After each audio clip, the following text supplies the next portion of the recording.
Alamin naman natin ang latest sa training at paghahanda sa official weigh-in ni pambansang kamaong Manny Pacquiao. At para sa detalye, may ulat si Chino Trinidad. Chino? Yes, Connie.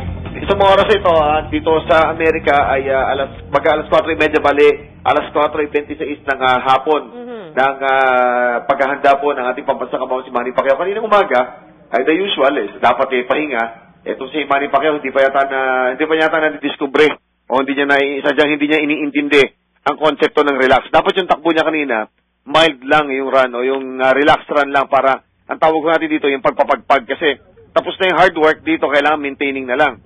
Hindi naman kailangan ni Manny Pacquiao nang ibaba yung timbang niya dahil nga ilang beses natin narinig, underweight. Uulitin ko sa inyo, hindi po natin kailangan na magbaba ng timbang dahil underweight si Manny Pacquiao na papasok dito.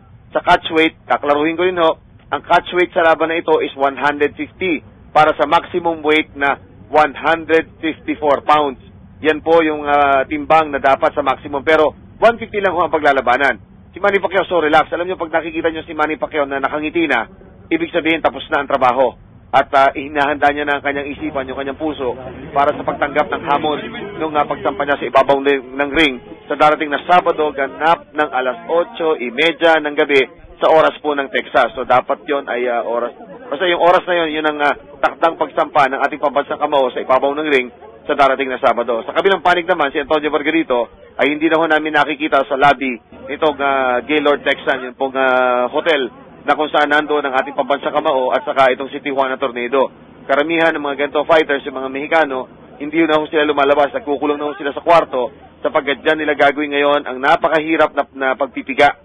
Ito si Antonio Margarito ay sanay naman sa ganyang klaseng storya. Kundi meron lang isang parang bumabalot dito sa pagtatapos ng training camp ng dalawang kampong ito. At dapat ito non-issue pero dahil ito'y kumalat sa internet, ito'y naging issue. Ito yung tungkol doon sa kaguluhan o yung pang-iinsulto ng kampo ni Margarito, ng Team Margarito, sa tinatawag na affliction, yung sakit ni Coach Freddy Rhodes sa Parkinson's at ang epekto nito. Lumalabas dito ng ininsulto ng grupo nila Antonio Margarito at saka si Bam Bam Rios ay hindi lamang si Coach Freddy pero lahat ng mga tinatawag na merong kapansanan dito sa Amerika, lalo na yung Parkinson. So yan po, as we speak, hanggang patuloy po, tutukan po ninyo itong ating mga balita dito sa GMA News sapagkat meron po tayong mga balita tungkol sa nagde-develop na ito. Ano magiging epekto nito dito sa final preparation stage na paghahanda ng ating pambansang kamaong si Manny Pacquiao. Inuulit ko, meron hong kontrobersya o meron konting kusot na bumabalot sa kampo ng pagkabila nila Antonio Margarito at saka ni Manny Pacquiao.